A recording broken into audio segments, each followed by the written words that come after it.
Right అటు Warangal road షోలో ముఖ్యమంత్రి రేవంత్ రెడ్డి మాట్లాడుతున్నారు. లైవ్ ద్వారా చూద్దాం. బస్సులన్నీ వచ్చామన్న మంచి మాటలు చెప్తాడేమో, బుద్ధి తెచ్చుకుంటాడేమో, ప్రజలకు ఇన్ని రోజులు అన్యాయం చేసినా అని ప్రజల కడుపులో తలకాయ పెట్టి తెలంగాణ రైతుల కాళ్ళు పట్టుకొని క్షమించమని అడిగి 10 ఏళ్ళు నేను దోచుకున్నా, దుర్మార్గం చేసిన, ఇప్పుడైనా నేను మారుతా, నాకు అవకాశం ఇవ్వండి అని అడుగుతారేమో అనుకున్నా. ఆ మాటనే మాట్లాడతలేడు. ఎంతసేపు ఉన్నా రేవంత్ రెడ్డి దిగాల్సిందే, కాంగ్రెస్ వడిపోవాల్సిందే అని నేను అడగదలుచుకున్న కేసీఆర్ను. అల్లా తప్పగా వాళ్ళ పిల్లల్లో వీళ్ళ పిల్లల్లో చంపి రాలేదు కుర్చీలోకి. 10 ఏళ్ళు కష్టపడి కొట్లాడి లక్షలాది మంది కాంగ్రెస్ పార్టీ కార్యకర్తలు, లక్షలాది మంది మా కాంగ్రెస్ పార్టీ కార్యకర్తలు తమ రక్తాన్ని చెమటగా మార్చి ఆ చెమట దార పోసి భుజాలు కాయలు కాసేలా 3 రంగుల జెండాను మోసి డిసెంబర్ సెమీఫైనల్స్ లో నిన్ను బొందబెట్టి ఈ అధికారాన్ని తెచ్చిరు.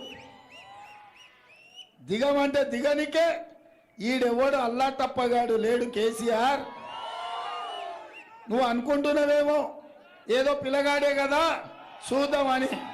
చూడోసారి వరంగల్ మిర్చి తెలుసు కదా ఎట్లుంటుందో, అప్పుడు కానీ అర్థం కాదు. ఓసారి చూస్తే తెలుస్తుంది నీకేందో కథ. ఆయన బస్సు యాత్ర మొత్తం చూసిన, మామనగర్ పోయిండు, నాగర్ కర్నూలు పోయిండు, మిర్యాలగూడ పోయిండు, భువనగిరి పోయిండు, ఇంకా సూర్యాపేట పోయిండు. ఆయన వ్యవహారం చూస్తే వెనకటికి ఎవడో తిక్కలోడు తిరునాళ్ళకు పోతేనంట వానికి ఎక్కనిక్క దిగనిక్కనే సరిపోయిందంట, చూసింది ఏంది లేదంట. చంద్రశేఖరరావు కూడా ఇవాళ ఎవరిని మభ్యపెట్టడానికి బస్సు వేసుకొని బయలుదేరినవయా? 10 ఏళ్ళు నువ్వే కదా ఉన్నది, నీ దుర్మార్గానికే కదా తెలంగాణ బలైపోయింది, నీ అన్యాయంతోనే కదా 2 లక్షల ఖాళీలు ప్రభుత్వంలో పడావు పడ్డాయి.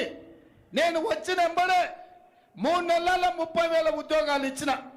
ఎవడన్నా తలమాచినోడు యాడిచ్చినాం అంటాడేమో అని ఎల్బీ స్టేడియంకు 30,000 మంది నిరుద్యోగులనే కాదు వాళ్ళ తల్లిదండ్రులను పిలిచి వాళ్ళ కళ్ళల్లో ఆనందం చూసి వాళ్ళకు నియామక పత్రాలు నేనే స్వయంగా చేతికిచ్చిన. నేను వచ్చిన 48 గంటల్లోనే మా ఆడబిడ్డల కళ్ళల్లో ఆనందం చూడాలని ఆర్టీసీ బస్సులో ఉచిత ప్రయాణం కల్పిస్తే ఇవాళకి దాదాపుగా 40 కోట్ల మంది ఆడబిడ్డలు ఆర్టీసీ బస్సులో ఉచితంగా ప్రయాణాన్ని పొందిండ్రు. అదేవిధంగా 40 లక్షల కుటుంబాలకు 500 రూపాయలకే ఇవాళ సిలిండర్ వాళ్ళ ఇంటికి చేరుస్తున్నాం. దాదాపుగా 50 లక్షల కుటుంబాలకు, పేదవాళ్లకు, తెల్ల రేషన్ కార్డు ఉన్నోళ్లకు 200 యూనిట్లు ఇవాళ ఉచితంగా కరెంట్ ఇస్తున్నాం. 4.5 లక్షల ఇందిరమ్మ ఇండ్లు 22,500 కోట్లతోటి ప్రతి నియోజకవర్గానికి 3,500 మంది పేదలకు 5 లక్షల రూపాయల చొప్పున ఉచితంగా ఇవ్వాలి అని ఇవాళ మా ప్రభుత్వం మంజూరు చేసింది. రాజీవ్ ఆరోగ్యశ్రీతోని 10 లక్షల రూపాయలు ఉచిత వైద్యానికి అందిస్తున్నాం. అత్యంత ముఖ్యమైన బీసీ జనాభా, రాష్ట్రంలో ఉన్న బీసీల జనాభాను మొత్తం లెక్క కట్టి కులాల వారిగా లెక్క తీసి వాళ్ళ దామాష ప్రకారం రిజర్వేషన్లు పెంచాలి, వాళ్లకు నిధులు ఇవ్వాలని నిర్ణయం చేసినాం. 100 రోజుల్లో ఇన్ని పనులు చేసిన నన్ను దిగిపోమంటున్నావు. మరి 10 ఏళ్ళు ఢిల్లీలో గద్దె మీద ఉన్న మోడీ గురించి మాట్లాడినవా ఎప్పుడన్నా? నువ్వు అడగకపోవడం వల్లనే కదా, నువ్వు అమ్ముడు పోవడం వల్లనే కదా, నువ్వు మోడీ కాళ్ళ దగ్గర తెలంగాణ తాకట్టు పెట్టినందుకే కదా వరంగల్కు రైల్వే కోచ్ ఫ్యాక్టరీ రాలే, ఖమ్మంకు ఉక్కు కర్మాగారం రాలే, ITIR కారిడార్ రాలే. 10 ఏళ్ళు ఉన్న మోడేమో 400 సీట్లు గెలవాలనంట. 100 రోజుల్లో ఇన్ని పనులు చేసిన కాంగ్రెస్ పార్టీ ఏమో గద్దె దిగాలన్నట. ఇదేనా నీ నీతి, నీ జాతి కేసీఆర్ అని నేను అడుగుతున్నా. ఈ నీతి లేనోడు, జాతి లేనోడు బిడ్డ బెయిల్ కోసం పార్టీని తాకట్టు పెట్టి వరంగల్ సీటును తెగ నమ్ముకున్న కేసీఆర్, నీ బిడ్డ బెయిల్ కోసం నీ కార్యకర్తల్ని తాకట్టు పెడితే నీ కార్యకర్తలు నిన్ను చూసుకుంటా ఊరుకుంటారు అనుకుంటున్నావా కేసీఆర్? నీ సంగతి నీ కార్యకర్తలు కూడా తెలుస్తారు. మా వాళ్ళకి నీ రంగు తెలుసు, నీ రుచి తెలుసు, నీ వాసన తెలుసు. అందుకే మా వాళ్ళు డిసెంబర్లో నిన్ను బండకేసి కొట్టిరు. ఇవాళ మిత్రులారా డిసెంబర్లో నిజమే కొట్టింది.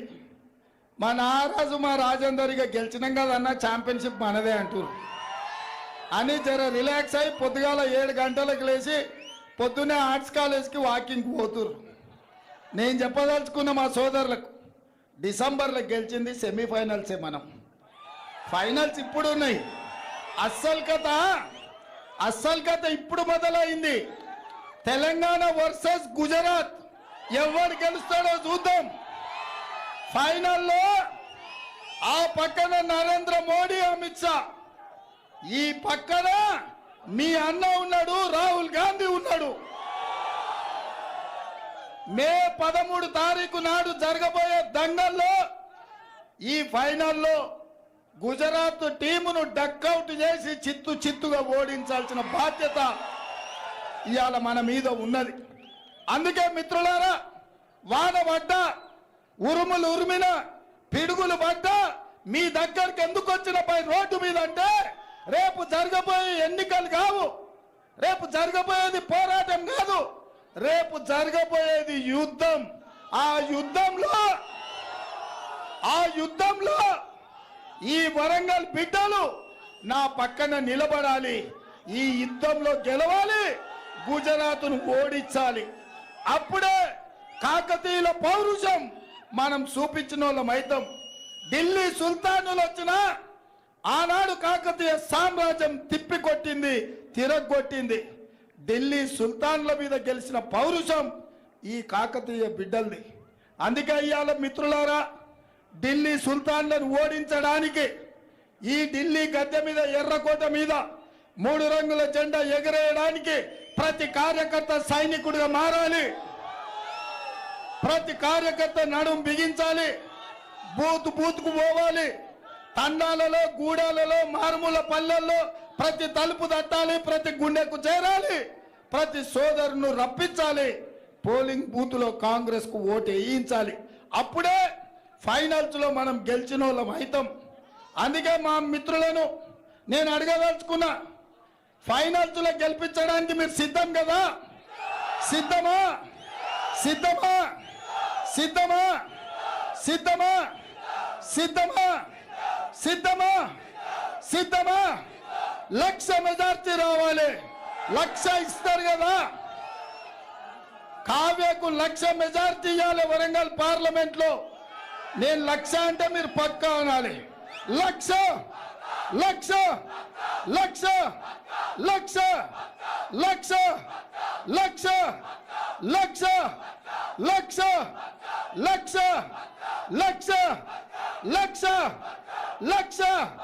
1,00,000 1,00,000 1,00,000 జై కాంగ్రెస్, జై కాంగ్రెస్.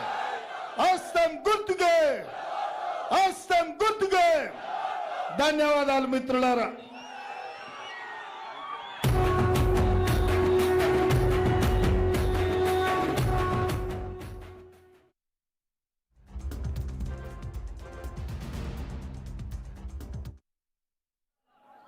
మా మంత్రులకు, మా ఎమ్మెల్యేలకు, మున్సిపల్ శాఖ అధికారులకు నేను ఆదేశాలు ఇస్తున్నా. వరంగల్ పట్టణానికి under ground drainage revised estimate వేసి తీసుకొని రావాలి. నేను ఈ రాష్ట్ర ముఖ్యమంత్రి